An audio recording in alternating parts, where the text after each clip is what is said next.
pick and roll with it. Make a pick and roll with it. Betting weekly. Fast break. From coast to coast and way downtown. From coast to coast and way downtown. From coast to coast and way downtown.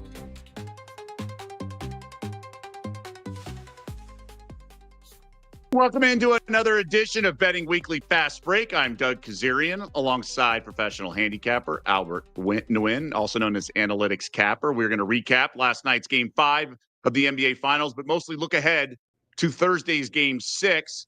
We already have some movement in the market, and we also have things to discuss and ways to attack at this juncture.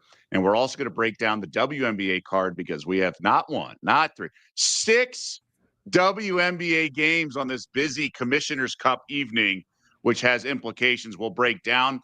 We had Wes Reynolds on the show yesterday breaking that down as well. So we'll discuss it all. And 7-3 ATS in props right now, Albert, for me in the NBA Finals. And I got a bad beat. I didn't want to lay the juice on a prop that I won, so I just threw an automatic win on there in a same game parlay that did not hit. So not so automatic. That's them the breaks, as they say.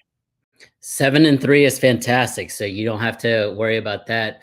I know, Doug, you're a professional. You're not going to say this, but can someone check Benedict Matherin's betting accounts now, please?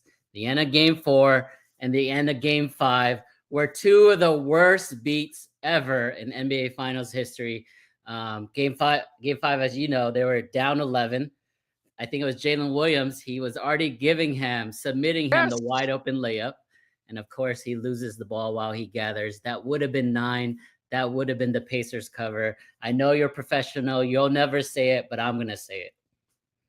I said it yesterday on the show, just talking about Game 4. I said, if I were a troll, I'd say he's shaving points, missing those 3 free throws and things like that.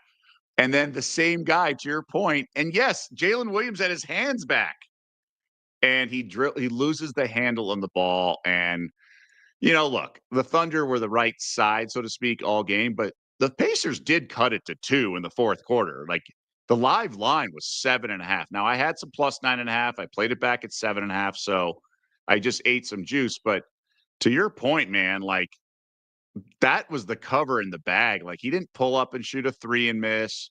This was a layup he was given, and he goes 2 for 11, goes under his points prop again. Weird rebounding, like the 8 rebounds. So I'm with you, man. I felt your pain.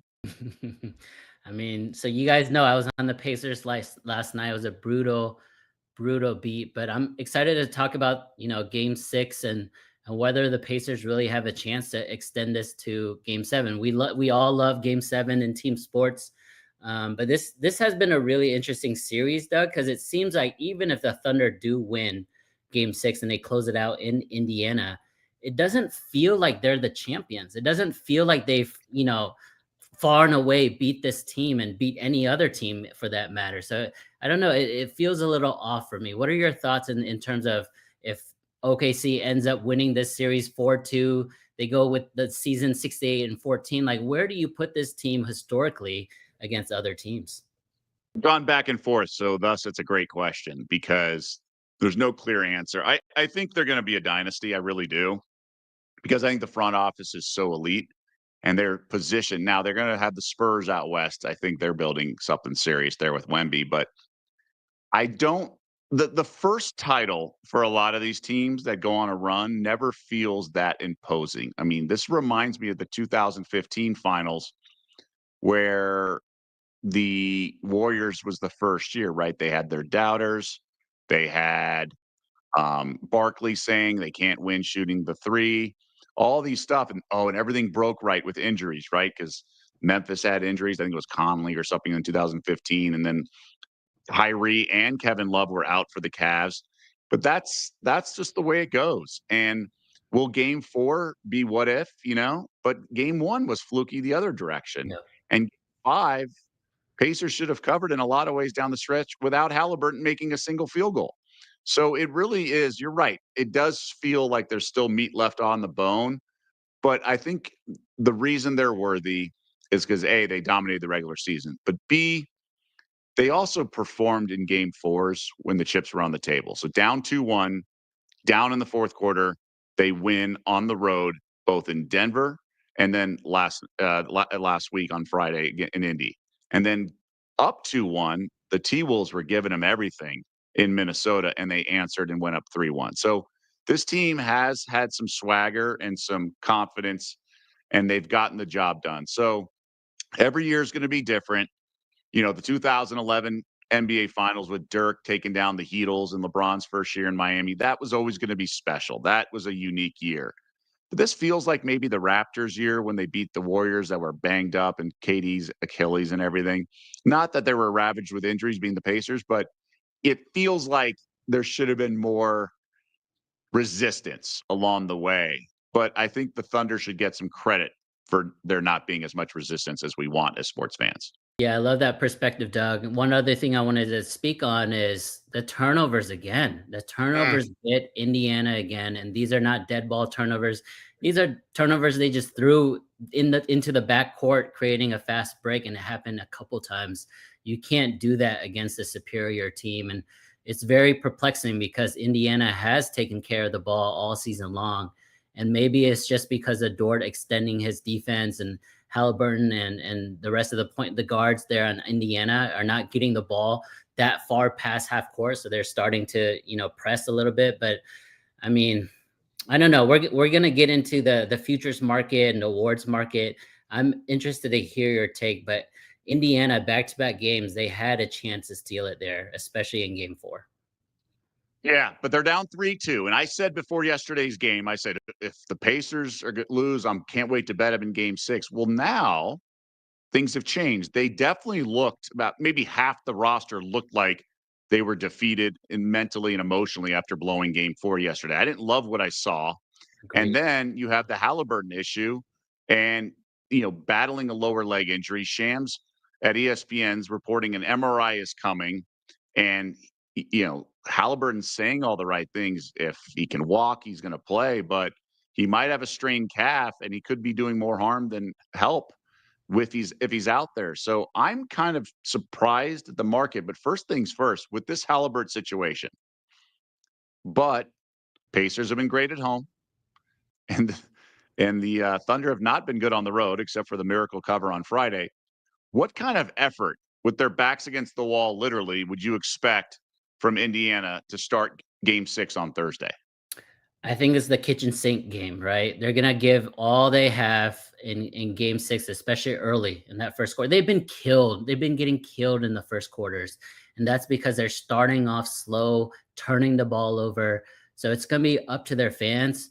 Maybe play TJ McConnell a little earlier. Maybe play if you're gonna play Bradley, maybe put him in. I'm not a big Bradley guy. I don't know why they got away from Thomas Bryant, because Thomas Bryant was great in the conference finals and a couple early games here in the finals. So I don't know. It's tough for me to say, but I would say Indiana Pacers first quarter is a look if you're betting, even first half.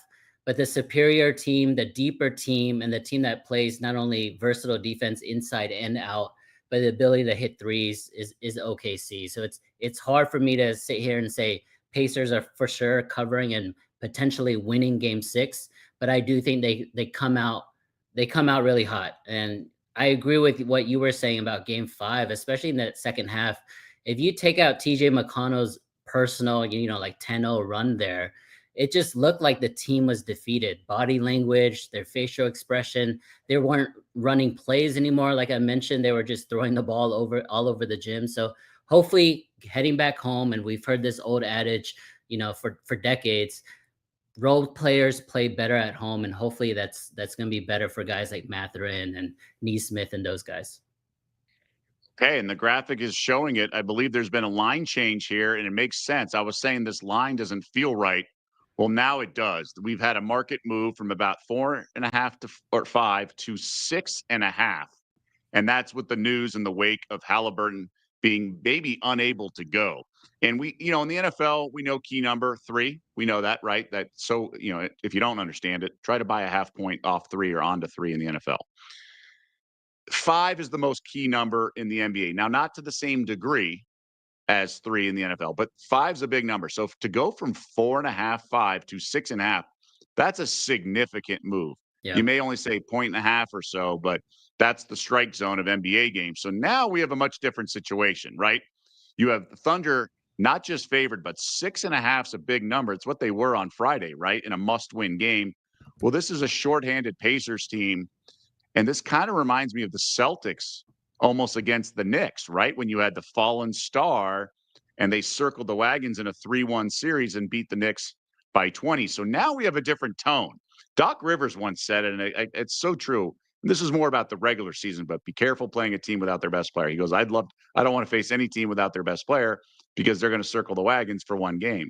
Yep. Here, I wonder if it's almost like a better for the ATS outcome because you get an emotional lift not having Halliburton, and you get the team saying, let's go win one for the Gipper, so to speak. Yeah, this one's interesting because even though Halliburton played in game 5, let me see his minutes, 34 minutes, it was almost like he was hurting the team more than helping. And obviously it's hard to quantify that, right? Like the gravity that he's going to bring to the game is something that you can't put down in terms of metrics. But if you just look at the stats, right? 0 for 6 from field goal, 0 for 4 from 3. He had 3 really bad turnovers. He was minus 13 box score plus minus in those 34 minutes. TJ McConnell obviously had a great showing there, but it's not, even though he scored 18, it's not like the team was winning, right? He ended up only a +4 there. So, I mean, the right team won in game 5, right? OKC, like I mentioned, but it's going to be up to those role players to finally hit some shots. I mean, I need to see Nembhard. Like I'm such a huge Nembhard fan. I think that they should run more plays for him, especially if Halliburton's not 100%, because he has the shiftiness and the quickness to get his shot. He's a quicker TJ McConnell, and he's going to get that defense off balance. And he doesn't have to really take the shot, but if he can get into the lane and start that blender for the defense of OKC, that's going to be a lot harder for them to defend. Right now, it's I don't know what you think, Doug, but it feels like it's just a isolation game. Let's see who's guarding Pascal Siakam. Let's throw it to him, and if a big is on him, then let's go pick and roll with Halliburton. And it's just too easy right now to kind of game plan on the defensive side. Well, and that's the trouble when you face the number 1 ranked defense in the league, right? It's not just the players are good, the whole some of the parts and the coaching and the scouting. So you're facing the same offense every game in a row. So I've always said, typically when a series goes on, it's more likely to go under. Now the market adjusts, and we've seen 223.5. It came down to 225 for the last game, even though game 5 went over. You get more familiar. When you're facing teams in the regular season, you're facing Denver one night, then you're facing the Clippers. So you're scouting and the attention to detail and things like that. But the stakes are now so much higher. And you're literally, there's jokes of LeBron facing some of these teams in the East over the years. He was calling out their plays before them, right? He was repositioning a guy he was guarding, whether it was DeRozan or someone on the Raptors. He's like, no, it was like an out of bounds play. He knew what they were supposed to do because you only have so many sets. You can only call so many timeouts and draw something up unique. And so you're going to get familiar. So some of the nuance of the Pacers who do such a great job, they run drag screens, and then they also send motion through the drag screen just to distract and make the defender pause for a split second, which opens up a shooting opportunity. So all that stuff that's catches you off guard because they take your tendency and make you think for a split second. Well, now you don't have a tendency. Your tendency is already their offense. And that's why some of the stuff feels predictable and slows down. On top of that, with the stakes being so high, the offensive possessions are more measured. The free flowing catch and shoot 3, go back to that first half of game 4 against Cleveland, where they were on the road and they just let it fly. I think they hung 80 or 75 or something in the first half. Miles Turner had 5 threes. That looseness is just never going to exist right now with the stakes as high as they are. So that's the concern I have for Indiana. They're free flowing, and they know deep down, I wonder if the Thunder's broken their will. So I'm a little concerned here. And I do think, to your point, I think the early start, like they'll start strong early, but I just wonder if they're going to kind of run out of steam here and not have the horses to kind of even win this game outright. Yeah, that's exactly why I like the first quarter and first half. One thing when we talk about props, and I feel like I'm the only one mentioning this. I should be on top of a mountain, but Alex Caruso stocks, Yeah. man. Alex Caruso steals and blocks. I think he's hit it every single game except one. So 4-1 heading into game 6. The guy is amazing. He is, to me, he's one of the best defenders in the NBA. He can guard all 5 positions. We saw him guarding Jokic, but the fact that he's in the passing lanes, getting blocks. I hopefully we can cash it in game 6 again. But man, I just love his energy, and I feel like I've mentioned this in previous podcasts or previous shows. Is I think he is the defender that really puts everything together for that defense. Not Dort, not everyone. It's Caruso's like the Swiss Army knife, so to speak. Okay. That makes sense. That's interesting. Yeah. I mean, it was crazy that he was guarding Jokic late in the series against Denver. So that speaks volumes. And he has the championship experience, right? You have him who came over from last year. So that's a big difference. Hardenstein as well, but he doesn't have the championship pedigree in the ring that Caruso has. And those guys are one win away. Before we get into game 6 spread, what you touched on a little bit in the total, I want to talk about the MVP market because I don't get it. So what happened here is and we talk about this with the Super Bowl a lot, right? The quarterback versus the team's money line. So you have a gigantic series price in favor of the Thunder at minus 1667. So that's a monster favorite. They just need to win one of the next 2 games, and they're sizable favorites in game 6, and they'll be even bigger favorites in game 7, close to 9.5, depending on Halliburton, if it gets there. So I think the market is so whack right now, like out of whack, I should say. I give the Bet Rivers odds makers a lot of credit because they have SGA at minus 835, which I think is accurate, whereas other places have it cheaper. But I think the market's starting to move now as the Thunder money line goes up. But I don't understand why anyone. I think SGA should be like $12. I think he should be minus 1,200. I don't think Jay Will has any chance to win Finals MVP. SGA's been better in the wins, except for last night, but he kind of was if you factor in the assists, right? So yeah, he had 31 points, did SGA, and Jalen Williams had 40, but SGA had 10 assists, so that's got to count for a lot as well. So and then he's the league MVP. I just think it's silly. And anybody betting on the dog, don't bet on it. I give the Bet Rivers odds makers a lot of credit. Do not bet Jalen Williams plus 650. It's silly talk. Do not bet Holmgren at 100-1. Yeah. That's nonsense. I would bet only SGA, even at an inflated or a high price of 835. I just think it's not free money because the Thunder still have to win the series, but you can always play out of it in game 7.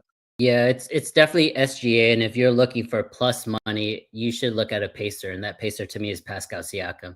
It's not Jalen Williams, it's not Chet. I know there's a lot of overreactions because Jalen did have a 40 burger last game, but if you just look at the averages, including that 40 points, he's averaging, let me see, 25.8. So he's averaging 7 points less than Shea. That's how good Shea has been. The rebounds and assists are close. I know Shea had 10 assists last game, but this is the huge kicker for me. 0 blocks for Jalen Williams, total of 4 steals. This is Shea. Listen to Shea. He has 9 blocks and 12 steals. So he's averaging basically 2 blocks and 2 steals in addition to 32 points. The guy is a beast. I know people might not like him because every time he hears a whistle, he's already walking towards the free throw line, but he's just that good, that smooth. And the fact that you don't know that he had 30 and 10, 2 and 2 blocks or 4 blocks and 2 steals, that's a testament to how great his greatness is. Jalen Williams will not even get a vote. And if he does, that person should be embarrassed. I don't care if he drops 100 in the next game. They're not even in this position without SGA. They can, like, Jalen Williams is good. It's a good player. He's been the Pippen to SGA's Jordan, but SGA is still the Jordan in this situation. SGA's put up monster numbers. Jalen Williams has put up under poor shooting, and he's only open because of SGA. And he's the head of the snake. SGA dominates the ball, controls the offense, does everything. You mentioned the defensive stats, and he's the league MVP. No voter, no human is not going to vote for him in this situation. It's like people trying to talk themselves into Jamal Murray when the Nuggets won. It's just not going to happen. Don't throw away money. So I agree with the odds makers here at Bet Rivers, and I just wanted to bring it up. Don't throw away your money on Jalen Williams. It's throwing away money. It's lighting it on fire. It's silly. So, Don't do Doug, it. were you upset when Iguodala won in 2015 and not Curry? But at least there was a path. So I knew guys who had him 50-1. I didn't, but I knew guys who had it because at least he guarded LeBron. I thought LeBron should have won. Oh yeah, for Like sure. I thought LeBron, he led both teams in all 5 categories. And he You're should have. preaching to the Now I'm choir there. okay. Yeah. Right. But it's, I think if somebody's going to do it on the losing team, it's going to be LeBron. Now, the series didn't go 7, it went 6. But I mean, LeBron was playing with like Amon Shumpert and like some other guys starting. It was just a joke. And Mozgov, but although Mozgov was okay in that series, I mean, he lost Kevin Love and Kyrie. They lost an overtime game in game 1, and he was a beast. And he was the best player in the world, and he should have been the MVP. I do think I'm glad Steph ended up getting it in 2022, but it was a different situation. If someone's trying to argue Jalen Williams like guarding Halliburton or something, if that were the narrative, maybe. But someone trying to argue he put up stats because he scored 9 more points than him yesterday in one game. Who cares? Exactly. It's silly talk. No, I Okay, think we're on the same page there. let's get into the player props because I think it's really interesting because SGA goes from 0 assists to 10 assists in one game. We have Jalen Williams breakout game scoring. We have Halliburton maybe not playing at all. So obviously, once they're reposted, people are going to look at McConnell props and maybe Nebhard and domino effect elsewhere. SGA was 41.5 yesterday. For game 6, he's 46.5, as you can see on your screen. That feels like a big number. We may not have a high scoring game, so that should be factored in. Are there any props with all these moving parts that stick out for you? To be completely transparent, no. I don't see Yeah. much movement. I don't see, a guy that we're not talking about kind of catapult and jump over the superstars that we've already mentioned. Even if Halliburton is out, I do think, TJ McConnell is going to get a couple more minutes, but he's not a guy that can play a full quarter. He's not a guy that can play 20 of 24 minutes and a half. He's a spurt guy, right? He's always been that way, and he'll be the first guy to admit you. He was that way in Philly, he's that way in Indiana, and that's what makes him so effective is because he can go in and play 100 miles per hour for 4.5 minutes, right? So even then, I don't think it's going to make too big of an impact. I would say this: there's kind of like an underlying storyline. So Miles Turner is the longest tenured Indiana Pacer, right? He's been through thick and thin. He's been in trade, conversations for basically 20 years in a row now. But he's made the finals. He's been the starting center for this team. He is a free agent at the end of the year. So if this is his last game, Doug, in a Pacer jersey or even, in that arena, I wouldn't be surprised if he goes all out, right? And I would be looking into his player props from a threes perspective, rebounding perspective, even though he's not a great rebounder. Blocks perspective, he might go for more blocks, but I think that's correlated. If you like blocks for a center, I don't like rebounds for the center. If you like rebounds for the center, then I would not be touching blocks because I think those two are kind of correlated, especially if you're the last line of defense there. But Miles Turner, I think that's the guy that I'm going to pinpoint in game 6, whether there's Tyrese Halliburton or not. You don't think there's a business decision possibility here with Turner going into free agency with all that money waiting and, 1 foot out the door perhaps and concerned with potential injury or anything like that? This is the pessimist side of Doug that most of you guys don't see, but Practical, it does make a lot of sense. This is most likely going to be his last big contract, right? His last big 4 to 5 year contract. But no, I don't see that. I think the energy from the crowd, I think being at home in Indiana, potentially his last. I think he's a type of person that is going to go all the way in. So I like him to have a big game. Whether I think he's going to have the opportunity. Let me restate that. I think he's going to have the opportunity to have a big game. He'll take more shots than normal. He'll go for more rebounds than normal. But whether he can actually produce and execute on those shots is another thing.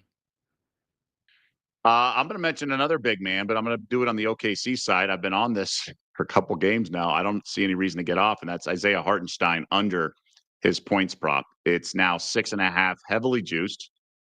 and it was 7.5 after 9 in game 1, but he's been way under. He doesn't look at the rim. Although I got a little nervous last night, Albert, when the first play of the game, he did a slip screen and got a dunk. I was like, okay. So now basically I have under 4.5 because he scores 2 points in the first 20 seconds. So I need to sweat out. And he got there. He only had 4 total points, missed a free throw. And he's all about screens. He had 1 million assists. He's all about big screens on the perimeter and bounce passes to cutters or repositions on the 3-point line or dribble handoffs. He's very good for a big man in terms of passing, but I like his under points. I don't see any reason. My only concern would be the tenacity of Indiana may not be there. Although, I'd like to circle the wagons, win-win for the Gipper. But if that doesn't materialize, Hartenstein could maybe get a lot of offensive boards, and he's not afraid to do a putback. So I'm a little uneasy about that component to this. And those free throws were actually lucky. He got them off a flop against Bradley there on the offensive rebound. So he tucked the arm in, yeah. Yeah. So that's a great hit there, under 6.5 when he scored 2 in the first 20 seconds. Wow, good for you. Yeah, and better lucky than good. But I mean, he hasn't really looked at the rim. I was on Chet over rebounds, and he got there. I think he only had like 2 in the first half, and then he got double digits. It's really because Hartenstein's guarding Miles Turner on the perimeter, and that means Holmgren. I like Holmgren with the extra day of rest here to bounce back and get some rebounds. I like over 8.5 boards as well. He's a guy I was riding under, but literally it was because he was playing the 5 and having to guard the perimeter, and that's not the case now. He's guarding like Siakam, or he's on the opposite side of the court. He can get to the paint when the shot goes up, and the volume was there. And he's a guy who plays hard. And again, this is the team that has the 3-2 lead, and therefore they see the light at the end of the tunnel. The end is near. Like, I do think good teams do close out on the road in game 6 because they can run through the tape, so to speak. Yep. And I think rebounds are correlated to that for one of their big men on the team that's up. So my favorite prop right now, I think, is Holmgren over 8.5 rebounds minus 139. I do want to give props to Chet Holmgren. I mean, he's only 200 pounds soaking wet, right? But you can tell that Indiana is trying to punk him. They're trying to out-physical him, and he's actually stood up to every challenge. And just because he's not, built and 260 and he's not yelling in your face, doesn't mean he's not tough, right? He's gotten up every single time, and he's played and performed really well for that team, hitting big threes and making unbelievable shots too. So props to Chet. I do like that look. And one thing that Doug mentioned, and because there's always 2 sides to every story, right? If you're a great team, you're going to be able to close out these teams, especially on the road in game 6. But also those closeout games on the other side, right? That's if you have a ton of heart, and we've seen Indiana have a ton of heart throughout the playoffs, throughout the regular season, this could be the hardest game that OKC has played so far, right? In terms of not just the strategy and the talent and all that, but just the effort and the loose balls. Like, I want to see Indiana, especially in that first quarter, and I'm going to make it an official play, Pacers first quarter. I want to see them go out and actually win the first quarter for once. I think they're 1-4, this playoff series. You can correct me if I'm wrong. That's off the top of my head. It feels right. You're catching 1.5 here. It feels right. I do think they've been outplayed. I know somebody was telling me first quarter team totals under was something that's been hitting for the Pacers, and I had them first quarter, first half yesterday, small, but they didn't get there. It was close. There was a missed wide open 3, and then some live ball turnovers that was really disappointing. Indy didn't come ready to play, and I was really disappointed. But I'm going to make it an official play for me as well. Holmgren over 8.5 rebounds minus 139. So that's good. We each have one official play for game 6. I'll have more throughout the week, I think. We'll see. But I obviously have the luxury of waiting for the Halliburton news to crystallize and materialize while this is the last time you're on the show before game 6. These other props, look, the odds makers know what's going on, right? They're not like have their head in the sand and don't know what the Shams report is with Halliburton. I just think it's really tough because the other moving parts as well. This is not game 3 where Indy's going to bring it and circle the wagon. They could, but they also know they're down 3-2 and would have to win game 7 on the road. So this is why we see teams up 3-2 close things out. Yep. And I'm concerned in that regard of that's why I can't get involved in too many props. So that the Holmgren one's the only one I'm going to pull the trigger on. I like it. I like it. Is there anything else in terms of this game you want to speak to? No, let me ask you this. With these types of situations, I know really sharp guys that like to do the alternate lines. Mhm. Is there an alt line potential blowout like minus 11 and a half, 12 and a half that you would sprinkle in? It's almost like, some people say the money line, let's sprinkle on for the dog.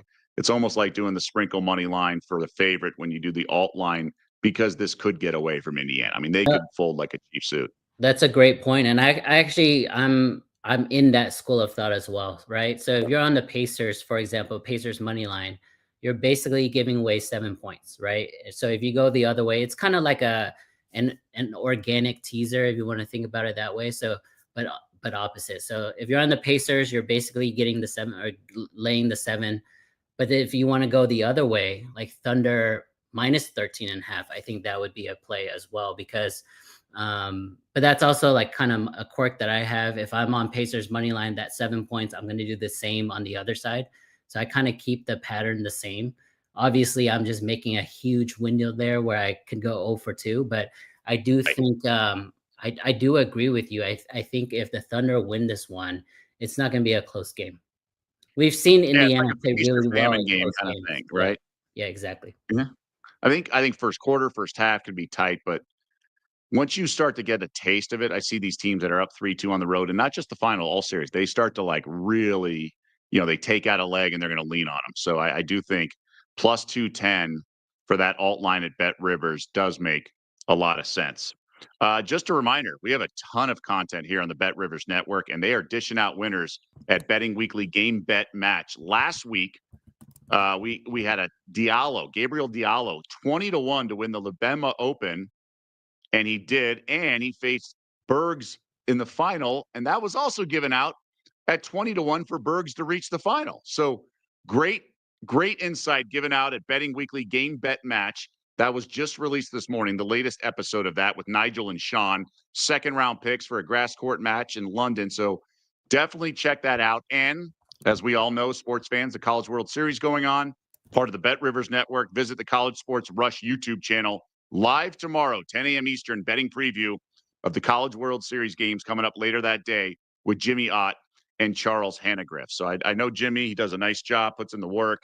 So that should be some good insight. And he lives in the old Bayou region. LSU's not there, but he certainly knows his college baseball. And we know our WNBA. And we get 6 games on the slate tonight. And I'm fired up for it because there's a lot of interesting opportunities. So there is the Commissioner's Cup. And for those unfamiliar, it's like the NBA Cup, right? The in-season tournament, if you will. And there's some different scenarios. I think so. So basically, I think New York knows that they're not going to advance because they need the Connecticut Sun to lose, and the Sun are about 18-point favorites. So I think, and I know some sharp guys who've bet Atlanta, the dream plus the points against New York, knowing that New York knows the scenario. So they're 8. Probably the best game of the night is, all things considered, is Atlanta catching 8.5 at New York. Now the Liberty are the defending champs. They were undefeated until they lost to the Fever on Saturday, but there's no Phoebish, who's playing international ball. She's one of the starting guards. Jonquel Jones did not play. She might return, but this is a dream team that has everything to play for. If they win, they're headed to the Commissioner's Cup championship game. So I think you have to kind of look at the dream or nothing here because I think the Liberty are really a different team without Jonquel, but really Phoebish as well. And I don't think their defense is that good anyway. Yeah, you could tell in our notes. I'm actually going to be on the dream first half. I know the full game makes a lot of sense, whether it's 8.5, but I like the first half in this because I think they're going to try to set the tone.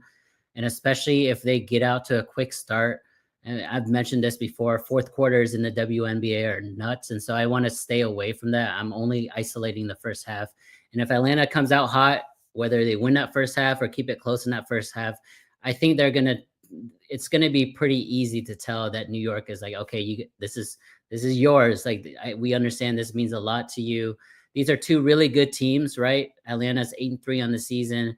Liberty's 9-1. Head-to-head recent history, it's been all Liberty pretty much, 8 of the last 10 games. So from a situational spot, bounce back spot perspective, I just like Atlanta here, and I like them in the first half especially. So I was going to make the Atlanta Dream my win total over is my favorite play of all the win totals. But then Jordan Canada, their starting point guard, got hurt in the first minute of a preseason game, and she was carried off, and there was speculation she was going to be done for the year. They said, "Oh, we'll reevaluate in 2 weeks." Well, so then I couldn't get involved. But there was so much to like about this Dream team. They got an analytics-driven coach from Florida Gulf Coast, I believe, on the women's side, and they had nice offseason moves, and they have a good home court advantage, although they're on the road tonight. But I just thought they'd be good. Now, fortunately, Canada is healthy. She came back. She's their starting point guard now.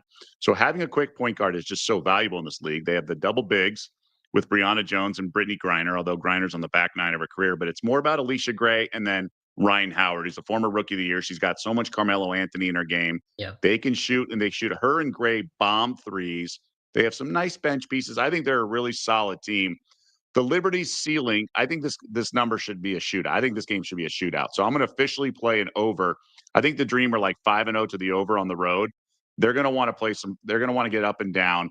Now, I worry about the Liberty's offense a little bit unless Stewie can finally start playing like she did the last game, because if you're missing John Quell and you don't have Phoebus, your offense is limited. But they bring in Johannes off the bench, and I just love their offense when they're all popping, and Natasha Cloud's at fantastic. So I'm going to go over 162.5 for this game. I'm going to make that my next official play of the games we've talked about. So that we're going to do Atlanta, New York over 162.5 in the W. And you're nodding. Do you agree with that one? I do. I'm gonna play the Dream first half. That's an official play. One thing that, quickly before we go to the next game, the Dream for me feels the same vibes as Minnesota last year, right? Very analytics driven, a lot of 3-pointers. I think they just came off a game where they hit 18 3-pointers, which is a franchise record for them. They're going to continue to shoot a ton of threes. You mentioned this person, but Alicia Gray, I think she had 32 on Sunday. So very good. She's doing well. She's in a great groove, and I think New York's the best team in the W. But I also think like on a game-to-game basis, especially defensively, Doug, I think it's a little suspect, and I think this could be a potential spot where Atlanta can catch them. I got a team that's like the Lynx last year, and it's not the Dream. What do you think about the Mercury? Oh, that's interesting. Yeah, losing all their superstars, and Well, Kalea Copper just played her first game, so she's out, and she's like a starter on the Olympic team. So they have 3 elite players with Sabali and then Alyssa Thomas. And then I love the coach, and all the role players fit perfectly. They're a team at 25-ish to 1. I think everyone should bet. I like that. I like that look. Let's keep it rolling. Like I said, 6 games on the slate tonight. So anything in the Fever game. Now, they lost the last time they played the Sun, but that's when they did not have Caitlin Clark and Sydney Colson. Their backup point guard who was starting got hurt in the first quarter. So now they're laying 17.5 against a bad Connecticut team. I can't get involved. The Fever just need to win the game. They don't need point differential. The over-under feels high. The Suns kind of stink, but if they face a lackadaisical defense, they can score with Mabry. I just don't think the Sun have the horses, and I would lean dog or pass, but the Fever offense was certainly clicking with Caitlin Clark pulling up from 35. Yeah, with Caitlin Clark back, obviously it's going to be I wouldn't say easy win, but I think they're just looking to get wins at this point, right? They struggled with her out, and so they want to get back in the groove, get, more W's in that column. And so I agree with you, Doug. I think they're just looking to win and not blow out, and obviously not cover the 17.5 points. I'm definitely laying off. No play for me in this game officially. Yeah. It's going to be a tricky. I don't even know if it's a flat spot for Indy off the big win. So I don't even know if they start strong. Connecticut just lost at Chicago, so maybe they start strong. We shall see. But again, they want a little revenge. Fever just lost to them outright as a double-digit favorite. Another game that we both have circled is the Washington Mystics visiting the Chicago Sky.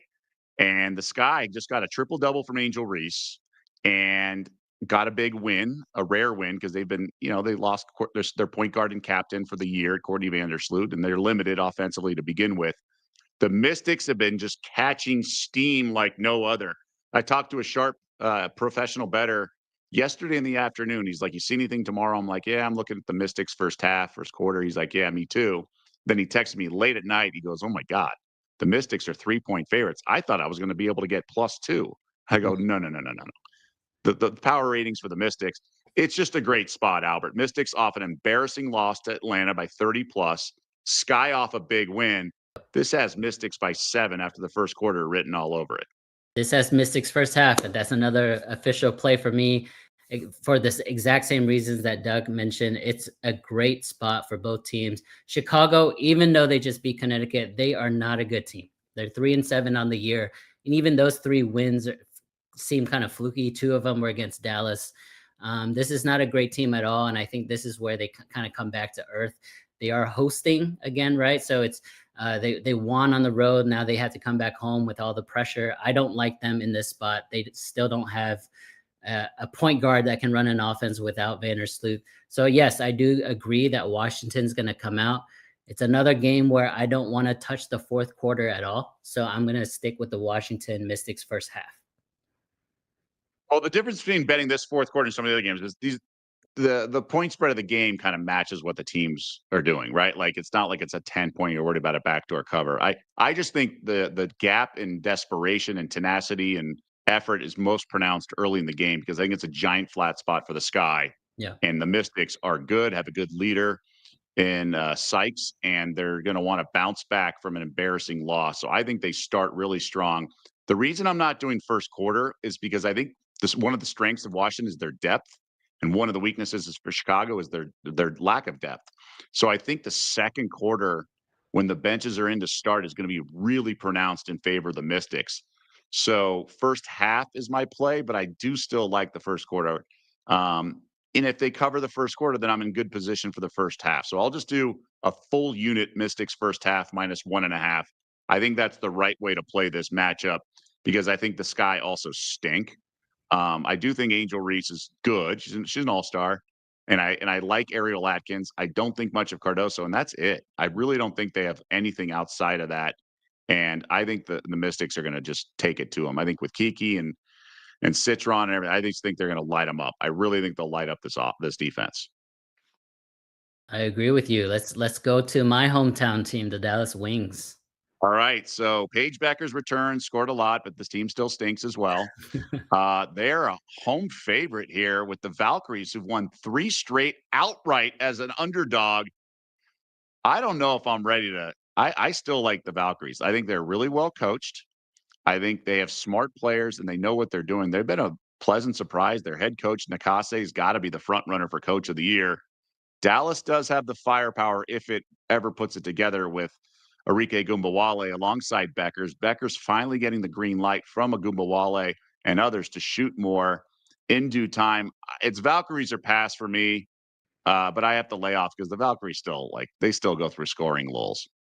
Every season, the book sets these traps, right? The 1-11 Wings are favored at home, 3.5 points. And every season, I take the trap. I'm going to do it again this year. I like Dallas Wings. Not only is Paige and Arike in terms of offensive power, but they did make a trade for Lee, who's going to help them in terms of their post presence, right? Both offensively I like her. and defensively. Yeah. So they've been Swiss cheese when it comes to defense, but I think just adding that size is going to be really important for them. I like the Wings to get the W, and I think Paige is going to continue her, Rookie of the Year campaign. Obviously, she was out for a while, but it's very clear that she can play on this level, and not only play, but she can definitely excel. Because that first game she came back and she dropped 35 on Phoenix. Those were real professional moves that she was doing. And I think she's going to continue to take that momentum into tonight. I like the Wings -3.5. I'm gonna take the trap and hopefully I can fight out of it. Mentioned Paige Beckers. Their scoring prop keeps going up. It's now 17.5 over -125 at Bet Rivers, 18.5 -103. But that's a lot of points. But she's looking to shoot more, and that's what I was waiting for in her evolution this season. So it sounds like she's finally got the memo that she should be shooting more on this team. Couple other games. Lynx are hosting the Aces, who are going to be without Asia Wilson. That line now 13 at Bet Rivers. I got no play here. I think the line's adjusted. The Lynx, the spot to bet them was the last game when they were off a loss. There's no real reason to get involved here. Aces are in its tailspin, but some of their bench and some of their players are starting to play a little better. Chelsea Gray's playing much better, actually, left late. Yeah, you and I are, we text each other all the time. And one of the things I mentioned was Chelsea Gray, one of the most overrated players in the league. That was before the last couple games. And you're right, she has played a lot better. It's just tough losing the MVP, losing your best player. Asia Wilson is on the same level as, Jokic and Giannis and those guys. And so when you don't have that, anchor in the middle, not only defensively and offensively, it's hard for me to back a team like the Aces. But I agree with Doug here. The spot to bet the Lynx was the previous game at 13. It's a little too high for me. I'm going to lay off. I'm already on the wings. I'm not going to pull my hair out and bet Yeah. any other games. Yeah, I was looking at the under, if anything, in that game. And Storm at the Sparks, these are two teams I can't figure out. I want no part of this game. Seattle's a sizable road favorite, pretty big, 8.5 on the road. I don't like the Storm. I feel like they can win any game like they showed and handed the Lynx their first loss, and then they can lose any game as well. The Sparks are tricky as well. There's just a lot of moving parts. I think Kelsey Plum's vastly overrated. And I just don't want to get involved in this game at all. Maybe the over because the Sparks like to play these over games, but the Storm defense is pretty respectable. Yeah, that's the issue with the Sparks. They want to get into these run and gun games, especially Kelsey Plum and the rest of her teammates, but they don't have the defense to make the stops at the end to try to win these games. So you're going to see a lot of overs. You're going to see, teams drop 100 points. I think that's already happened twice against them this season.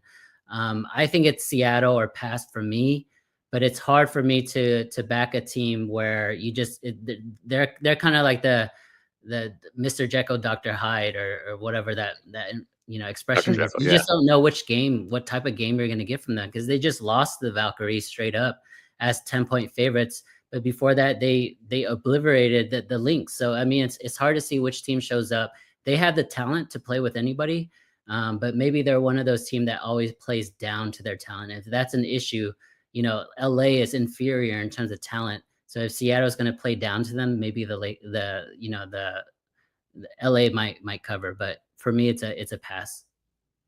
I agree. I agree. You nailed it. They are a team that plays up or down to their opponent, and that's always something to be weary of, especially when there's points on the line.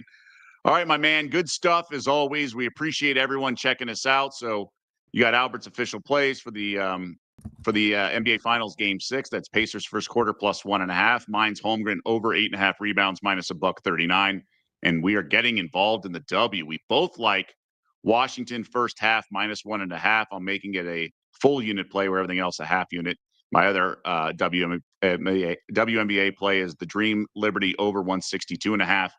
Albert's going to go Dream first half plus the points, Wings minus 3.5, as well as the Mystics first half, like I mentioned. All right, dude. Thanks so much. Always great having you on the show, and I know our audience does as well. And just a reminder, we are Monday through Friday, 3 p.m. Eastern and noon Pacific. So we'll be back here tomorrow, same bat time and bat channels. We look ahead to Game 6 of the finals on Thursday for Albert Nguyen and everyone behind the scenes who does all the heavy lifting, never gets enough credit for what they deserve in terms of producing, researching, and directing. I'm Doug Kezirian. We'll see you back here tomorrow.